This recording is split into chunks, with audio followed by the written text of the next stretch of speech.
उठाऊं। आज जो कुछ मैं सुनूंगा खुदाबंद, ये मेरी लाइफ में आशीष का कारण होगा। प्रभु यीशु मसीह के सामर्थी नाम में हम मांगते हैं।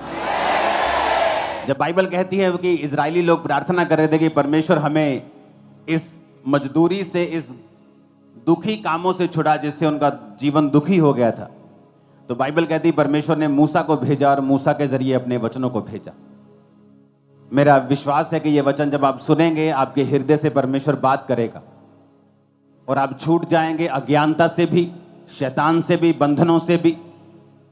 इसलिए बाइबल कहती है कि सुलेमान ने इस धरती के ऊपर जितनी चीजें थी, सूर्य से लेके, चंद्रमा से लेके, मछलियों से लेके, घोड़ों से लेके, फूल पक्षियों से लेके, हर एक चीज की उसने चर्चा की, क्योंकि परमेश्वर ने उसे बुद्धि का वरदान दिया था। जब उसमें बुद्धि का वरदान था तो उसे सब चीजों की नॉलेज थी। परिवार में कैसे चलना है, दोस्तों के साथ कैसे चलना है, समाज के साथ कैसे चलना है, परमेश्वर ने सब प्रकार की बुद्धि उसे दी थी। उसने अपने जीवन में गलतियां की, लेकिन उसे वो मालूम था कि वो गलतियां हैं, और उसने उन गलतियों का जिक्र भी नीति वचन में किया। जो उसने खुद की, उसने उनका जिक्र भी किया। जब बुद्धि आप में परमेश्वर की बात करती है और आपके अंदर ठहर जाती है, ये आपके छुटकारे का कारण ठहरती है। इसलिए कहा जाता है कि जो नॉलेज है, जो इंफॉर्मेशन है, जो नॉलेज है, वो फ्रीडम है। आज से कुछ साल पहले जब दुबई में कुछ नहीं था, लेकिन जब उन्हें नॉलेज होती है कि हमारे नीचे तेल का एक कुआं है कितना बड़ा, तो आज दुनिया का हर सेलिब्रिटी दुबई में जाना चाहता है, वहीं रहना चाहता है। आज चर्च के कितने बिलीवर्स हैं जो वहां पर मिलियनियर्स हैं, क्योंकि जब आपको नॉलेज होती है ये फ्रीडम लेके आती है। जब आपको ज्ञान हो जाता है ये आपके लिए छुटकारे का कारण बनता है। इसलिए मैंने संडे को समझाया था कि परमेश्वर ने कहा ज्ञान के बिना उसकी प्रजा क्या हो रही है, नाश हो रही है। अपने पड़ोसी को बोलो, बिना ज्ञान के प्रजा नाश होती और बंधनों में जाती है। तो जब आपके अंदर ज्ञान नहीं होता, परमेश्वर ने यह नहीं कहा कि शैतान के कारण मेरी प्रजा नाश हो रही है, या शैतान के कारण मेरी प्रजा में बीमारियां फैल रही हैं, शैतान के कारण मेरी प्रजा में जादू टोना फैल रहा है। परमेश्वर ने कहा जादू टोना, शैतान, सब कुछ मैंने तुम्हारे बस में कर दिया है। किसी भी वस्तु से तुम्हें कुछ भी हानि ना होगी। मैं तुम्हें सांपों और बिच्छुओं को रौंदने का और शत्रु की सारी सामर्थ के ऊपर अधिकार देता हूं। किसी भी वस्तु से तुम्हें कुछ भी हानि नहीं होगी। तुम्हारे गांव में, तुम्हारे मोहल्ले में वो 50 साल से जो तांत्रिक बैठा है, चाहे तुम 6 महीने के विश्वासी हो, तुम उससे 1 करोड़ गुना भारी हो, तुम उससे 1 लाख गुना भारी हो, मैं सच कह रहा हूं।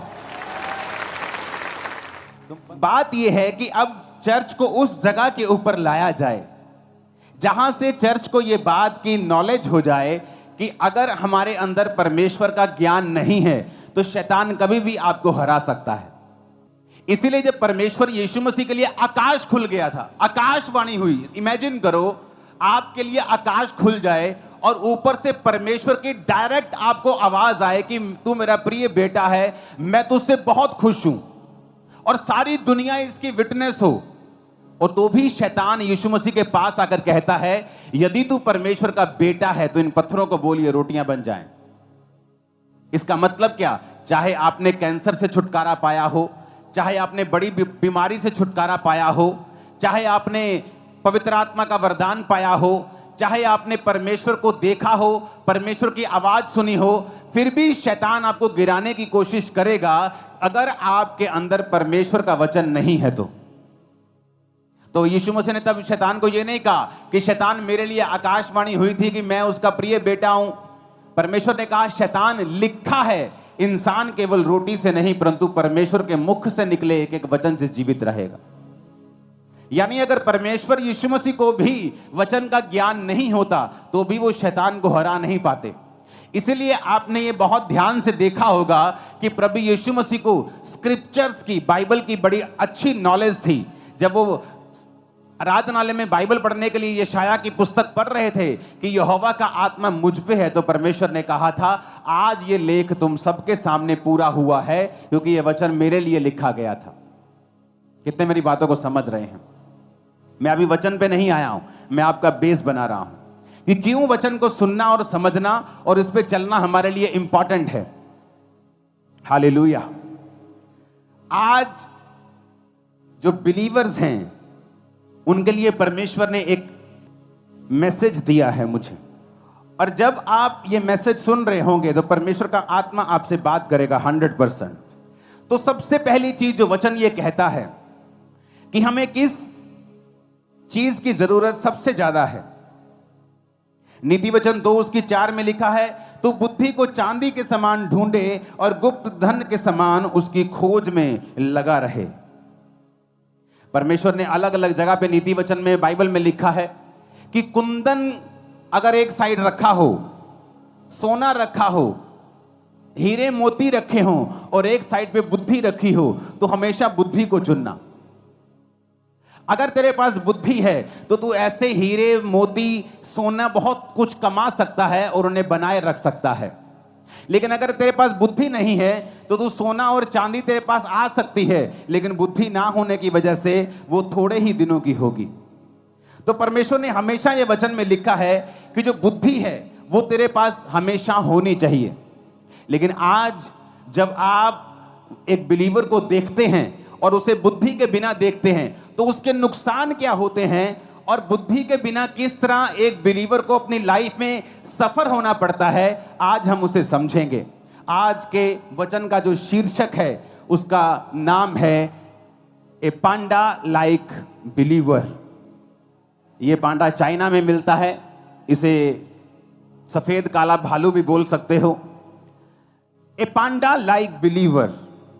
सबसे पहले ये जो पांडा है, हमें इसकी बुद्धि को समझने की जरूरत है। आपने इसे पिक्चर्स में देखा होगा, आपने इसे इंटरनेट पे देखा होगा, मूवीज में देखा होगा, कुंग फू में करते हुए देखा होगा, तो ये इसे बड़ा बुद्धिमान दिखाया गया है।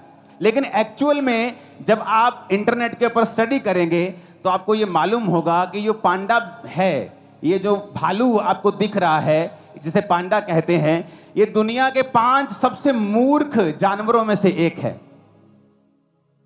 अगर आप दुनिया के सबसे 5 मूर्ख, सबसे कम आईक्यू वाले जानवर ढूंढेंगे तो आपको पहले 5 में ये पांडा दिखाई देगा। ये इतना मूर्ख है कि चाइना में जो लोग इसको संभालते हैं, तो अगर आप स्टडी करेंगे आपको मालूम होगा कि जब वो इसको संभालते हैं तो 24 घंटे पांडा के साथ रहना पड़ता है। क्यों? ये इतना डम्ब है कि जब ये पेड़ पे चढ़ता है तो गिर जाता है, ऊंची जगह पे गिरता है। ये देखता नहीं कि यहां पे आगे जगह नहीं है या इसका किनारा थोड़ा तीखा है, मैं गिर जाऊंगा, और ये बार बार गिरता है। इसकी बुद्धि जो है वो बहुत कम है। आज हमारे बहुत से बिलीवर इस पांडा की तरह हैं। आपको पता है ये पांडा क्या खाता है? अगर आप इसकी स्टडी करें तो ये बांस खाता है। रीजन क्या? बांस में सबसे कम एनर्जी होती है, तो इसे लगातार बांस को 14 घंटे एक दिन में खाना पड़ता है अपनी एनर्जी को पूरा करने के लिए। जबकि ये अगर और चीज खाए तो 2-3 घंटे में अपनी एनर्जी पूरी कर सकता है। लेकिन प्रभु को मालूम है पांडा जो है ये एक मूर्ख प्राणी है। ये जो बांस के पेड़ आप देख रहे हो, ये सिर्फ बांस खाता है, और भी चीजें खाता है, लेकिन सबसे ज्यादा ये बांस को ही खाता है। तो बांस को जब ये खाता है तो बांस में एक खासियत है, बांस में बिल्कुल भी एनर्जी नहीं होती। तो इसको अपनी एनर्जी तक, पूरी एनर्जी लेने के लिए 14 घंटे लगातार खाना पड़ता है ताकि इसकी एनर्जी जो है वो कंप्लीट हो जाए। अब लगातार इसको खाना पड़ता है, लेकिन बहुत सा खाना बिना पचे भी इसके पेट से निकलता है। मैं ये क्यों आपको बता रहा हूं, ऐसा क्यों बनाया गया इसे, लोगों के पास इसका उत्तर नहीं है, लेकिन मैं आपको बताता हूं आत्मा के जरिए। पांडा एक मूर्ख जानवर है, तो परमेश्वर इसको कम से कम समय देना चाहता है कि ये खाने के बाद इतना ही फ्री हो कि ये कम से कम गिर सके। क्योंकि अगर इसके पास 3 घंटे खाने के बाद, 10 घंटे 12 घंटे सोने के बाद 15 घंटे हो गए, फिर भी 9 घंटे बाकी हैं पूरे दिन में, तो 9 घंटे अगर ये लगातार घूमेगा फिरेगा तो ये बहुत जल्दी मर जाएगा। तो परमेश्वर इसको ऐसा खाना देते हैं, जबकि अगर अंदर इसकी साइंटिस्ट ने जब स्टडी की तो ये मीट भी खा सकता है, लेकिन ये मीट नहीं खाता और साइंटिस्ट को मालूम नहीं कि मीट क्यों नहीं खा रहा, क्योंकि परमेश्वर को जानता है कि ये एक डम्ब एनिमल है और अगर ये जल्दी खाकर फ्री हो जाएगा तो ये अपना नुकसान करेगा। बहुत से पास्टर्स को मैंने देखा है, परमेश्वर उन्हें एक मूर्ख पांडा की तरह समझता है, और बहुत से बिलीवर्स को मैंने देखा है और परमेश्वर जब आपको देखता है तो इस फोटो की तरह देखता है, ए पांडा लाइक बिलीवर। जब परमेश्वर आपको फोटो की तरह देखता है, देखने में तो बड़े क्यूट हैं, बड़े सुंदर हैं, लेकिन आत्मिक रूप से आप एक मूर्ख विश्वासी हैं। जब एक पास्टर, जब एक सेवक, एक विश्वासी आत्मा में समझदार नहीं होगा तो परमेश्वर ये मेक श्योर करेंगे कि तुम लोग इतने झंझटों में और शैतान के बंधनों में थोड़ा थोड़ा फंसे रहो और तुम पूरी तरह से फ्री ना हो पाओ, क्योंकि जैसे ही तुम फ्री होगे तुम अपना नुकसान कर लोगे। बहुत से लोग अगर आज के दिन इस चर्च में हील हो जाएं, मैं गारंटी देता हूं अगले 3 महीने के अंदर वो व्यभिचार में फंस जाएंगे। अगर आज एक गरीब आदमी है, 10 साल बाद उसने एक घर लिया, मैं उसे अमीर समझता हूं कि वो ग्रो हुआ। एक अमीर आदमी है, उसके पास एक घर है, 10 साल बाद भी उसके पास वही है, वो एक गरीब है, क्योंकि उसने अपनी ग्रोथ को त्याग दिया है या उससे हो नहीं रहा। रीजन क्या है? एक पास्टर के पास अगर 3000 लोग हैं और 10 साल बाद भी 3000 लोग हैं, एक पास्टर के पास आज 100 हैं और 2 साल 4 साल बाद उसके पास 400 हैं, वो ग्रो कर रहा है। लेकिन एक व्यक्ति ग्रो नहीं कर रहा, क्यों? क्योंकि परमेश्वर जब उसे देखता है तो पांडा लाइक बिलीवर के रूप में देखता है, क्योंकि परमेश्वर अगर उसे बढ़ाएगा वो दूसरों पे अटैक करेगा, अपना भी नुकसान कर लेगा और दूसरों का नुकसान भी कर लेगा। मैंने बहुत से विश्वासी देखे हैं और बहुत से पास्टर्स देखे हैं, वो जैसे ही बढ़ते हैं थोड़ा सा अटैक्स करना शुरू कर देते दूसरों के ऊपर। मैं आपको बताता हूं, अगर आपको बढ़ना है आपको बुद्धि से चलना होगा। मैंने ऐसे पास्टर्स देखे हैं, जैसे ही थोड़ा सा बढ़ते हैं दूसरे पास्टर्स पे अटैक करना शुरू करते हैं। ये नहीं कि शिक्षा दे रहे हैं, शिक्षा नहीं दे रहे, लेकिन पर्सनल जेलसी है और अटैक कर रहे हैं। और परमेश्वर देखता है कि नहीं, तू पांडा लाइक बिलीवर, पांडा लाइक पास्टर है, मैं तुझे ज्यादा नहीं बढ़ा सकता हूं, मैं तुझे इसी लेवल पर रख सकता हूं, क्योंकि अभी तेरी कैपेसिटी नहीं है कि मैं तुझे नेक्स्ट लेवल पे ले जाऊं। तो परमेश्वर उसे खाने के लिए बांस देगा, ताकि 14 घंटे तू बांस खाता रहे, खाता रहे, खाता रहे। क्योंकि अगर तू मीट खाकर अपना पेट भर लेगा तो बाकी टाइम तू दूसरों को और अपने आप को नाश करने के लिए इस्तेमाल करेगा। तो मैं तुझे बांस देता रहूंगा कि तू उसे खाता रहे, बिजी रहे, ताकि तू भूल जाए तुझे दूसरों को और अपने आप को तंग करना है, क्योंकि उसकी कैपेसिटी नहीं है, बुद्धि नहीं है, विजडम नहीं है। विजडम नहीं है तो परमेश्वर तुम्हें नहीं बढ़ा सकता, तुम्हें आगे नहीं लेके जा सकता। मुझे परवाह नहीं दुनिया में क्या हो रहा है, दूसरे लोगों के पास क्या हो रहा है, मुझे कोई टेंशन नहीं। मैं अपना देख रहा हूं, मुझे बढ़ना है, मेरे लाइफ में कौन सी कमी है, मुझे कौन सी चीज पे काम करना है, मुझे कौन से हिस्से पे काम करना है, आत्मिक क्षेत्र में मुझे कौन सी चीजों में आगे जाना है। कई बार मैं अपनी लाइफ में शारीरिक क्षेत्रों को छोड़ देता हूं कि ये शारीरिक चीज, ये शारीरिक छोड़ देता हूं। आत्मिक क्षेत्रों में, शारीरिक भी वो जो सेवकाई से संबंधित है, लेकिन मैं आत्मिक क्षेत्र में काम करता रहता हूं। कितनी देर तक? क्योंकि मैं अंदर से फाइट कर रहा हूं कि मुझे ये करना है, ये करना है, इस चीज को कब्जा करना है। जब मैं उस चीज पे कब्जा कर लेता हूं फिर मैं बाहर निकलता हूं, चाहे मुझे 1 साल लगे, 6 महीने लगे, महीना लगे, हफ्ता लगे, उसके बाद बाहर आता हूं तो मुझे मालूम होता है मैं ग्रेस लेके आया हूं। अब परमेश्वर मुझे रोकेगा नहीं, अब जिस चीज पे मैं हाथ डालूंगा वो होता जाएगा, क्योंकि अब मुझे बांस खाने की जरूरत नहीं, मैं मीट खाकर बाकी हफ्ते, बाकी घंटे काम कर सकता हूं। कितने मेरी बात को समझ रहे हैं? ये बड़ा ध्यान से समझने वाली बात है।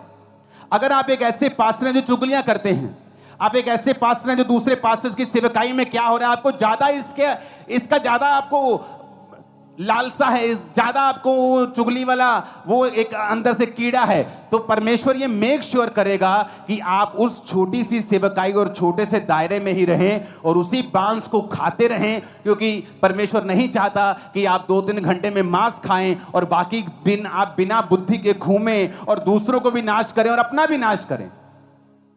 और जैसे ही आप में बुद्धि बढ़ती है, परमेश्वर कहता ओह इसमें बुद्धि बढ़ गई है, अब मैं नहीं चाहता कि मेरा एक टैलेंट वेस्ट हो। अब जब इसमें बुद्धि बढ़ गई है तो मैं इसको बांस हटाकर मैं इसे मीट दूंगा, मैं इसे फल दूंगा, मैं इसे सब्जियां दूंगा जो इसको जल्दी एनर्जी देंगी और ये फिर जल्दी से काम करने पाएगा, क्योंकि अब इसको दूसरों को अटैक नहीं करना, अब इसको फलाना क्या कर रहा है, अब इसको बढ़ना है। कितने मेरी बात को समझ रहे हैं? A panda like believer, a panda like pastor, a panda like minister, एक सेवक जो पांडा की तरह है, एक विश्वासी जो पांडा की तरह है, बुद्धिमान नहीं है। इसलिए परमेश्वर मेक श्योर करता है आप बिजी रहें, उस छोटे से दायरे में आप बिजी रहें, आप 14-14 घंटे वही काम करते रहें, क्योंकि प्रभु को मालूम है आप जैसे ही पवित्रताई, आप जैसे ही उस बीमारी से थोड़ा सा हटेंगे आप पाप में गिर जाएंगे। जैसे ही खुदाबंद आपको पैसा देगा आप तभी दारू पीना शुरू कर देंगे, आप नहीं पी रहे। आप जिस दिन आप परमेश्वर को यकीन दिलवा देंगे कि प्रभु मुझे पैसा दे मैं बिगड़ूंगा नहीं, मुझे सेहत दे मैं पाप में नहीं जाऊंगा, suddenly at that same second आपकी लाइफ चेंज होना शुरू हो जाएगी। लेकिन प्रभु आपको देख रहा है, आपको फैमिली ने चर्च भेज दिया, आपने कहा पापा मुझे चर्च जाना है, पापा ने कहा बेटा तू लड़की है, जवान है, तू चर्च मत जा, मेरे को डर है। नहीं पापा मुझे जाना है। आप चर्च में बैठी हैं, परमेश्वर का बड़ा प्लान है, लेकिन चर्च आने के बाद अब आपको लड़के दिखाई दे रहे हैं कि मुझे किसके साथ फ्रेंडशिप करनी है, क्योंकि आपकी लाइफ में निराशा है, क्योंकि आपकी मम्मी आपसे प्यार नहीं करती, आपका भाई आपको गालियां निकालता है, आपकी लाइफ में कुछ हो नहीं रहा। तो आप ये साबित कर रही हैं कि आप पांडा हैं, कि परमेश्वर मुझे बुद्धि नहीं है तो मुझे आशीष मत देना। ऐसा ना हो कि जब मैं आशीष पा जाऊं तो अपना भी नुकसान करूं और दूसरों का भी करूं। तो परमेश्वर आपको उसी छोटे लेवल पे रखेगा कि आप उस बांस को खाते रहें 14 घंटे अपनी एनर्जी को पूरा करने के लिए, ताकि आप दूसरे चीजों पर ध्यान ना दें। आज बहुत से विश्वासी इसलिए आशीषित नहीं है कि प्रभु दे नहीं सकता, वो इसलिए विश्वासी नहीं कि प्रभु को यकीन नहीं है, प्रभु को पता है ये आत्मिक बुद्धिमान नहीं है।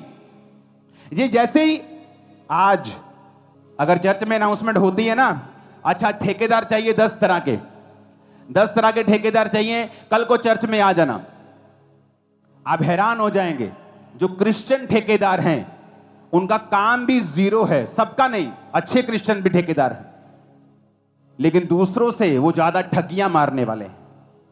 जबकि परमेश्वर के मुताबिक एक क्रिश्चियन व्यक्ति अगर उस एरिया में एक ठेकेदार के रूप में है तो सबसे मशहूर वही होना चाहिए, क्योंकि परमेश्वर ने कहा मैं तुम्हें श्रेष्ठ बनाऊंगा, सब जातियों से श्रेष्ठ, सबसे ऊपर तुम होगे। लेकिन क्यों ऐसा नहीं हो रहा? क्योंकि जैसे ही उसको ठेका मिलता है, आज मैं हैरान हूं, आप चर्च के बाहर कोई दूसरी जगहों पर लोग काम करने के लिए जाते हैं, वहां से 1500 रुपए लेते हैं, जैसे चर्च का नाम आता है, अच्छा बड़ी चर्च है, 6000 रुपए लेंगे। क्यों? और यही चीज है जो परमेश्वर को नापसंद है, कि आपने अमीर आशीषित चर्च को देखा, आपने उसे लूटना शुरू कर दी। आप एक पांडा लाइक बिलीवर हैं, आप एक मूर्ख हैं, आप नहीं जानते कि वो आपको सेवा का एक मौका दिया था परमेश्वर ने, जो आपको जिंदगी में कभी दोबारा नहीं मिलेगा। आपने खो दिया तो फिनिश, दोबारा वैसा मौका कभी नहीं मिलेगा, मैं आपको गारंटी देता हूं। लेकिन जब एक पांडा लाइक बिलीवर हमारे पास होता है, वो वही गलतियां करता है। क्यों? क्योंकि उसकी बुद्धि जो है बहुत कम है। जबकि जब चर्च का काम आना चाहिए तो जो बाहर 1000 का है चर्च को 500 में होना चाहिए, लेकिन उल्टा है, जो बाहर 1000 में लोग कर रहे हैं चर्च में 5000 मांगते हैं। क्यों? वो लूटने की कोशिश करते हैं। कितने लोग हैं जो चर्च में अपना टैलेंट यूज कर रहे हैं, आप प्लम्बर हैं, आप ठेकेदार हैं, आप कुछ हैं, लेकिन जैसी चर्च में से आपको काम का न्योता मिलता है आप पैसा कमाने की कोशिश करते हैं। ये प्रूफ है कि परमेश्वर कहता है मैं तुझे उसी लेवल से बढ़ाऊंगा नहीं, क्योंकि तू एक पांडा के जैसा बिलीवर है। तुझे ये नहीं पता था कि ये मेरी बुलाहट थी सेवकाई की, तुझे चर्च में जाना था, सेवा करनी थी, और फिर मैं तुम्हें बढ़ाता और बाहर से तुझे आशीषित करता, पर तू लालची निकला। नेहम्याह के समय में भी लालची विश्वासी थे, भाइयों से ब्याज लेते थे, परमेश्वर के भवनों को लूटते थे।